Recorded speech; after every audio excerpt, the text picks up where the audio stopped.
आणि या क्षणाची सगळ्यात मोठी आणि महत्त्वाची बातमी, प्रशांत कोरटकरला तेलंगणामधून अटक करण्यात आलेली आहे। कित्येक दिवस प्रशांत कोरटकरचा तपास सुरू होता, पोलीस शोध घेत होते।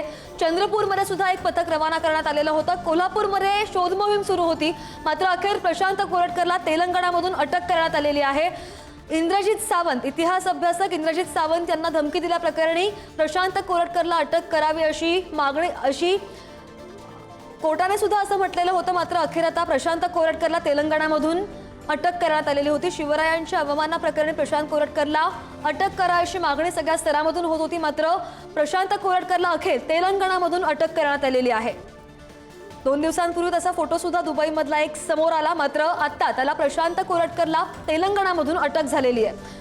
अधिकचा तपशील घेऊन आमचे प्रतिनिधी सुशांत सावंत आपल्या सोबत आहेत। सुशांत, गेले कित्येक दिवस तपास सुरू होता, पोलीस शोधामध्ये होते, मात्र अखेर प्रशांत कोरटकरला तेलंगणामधून अटक झालेली आहे।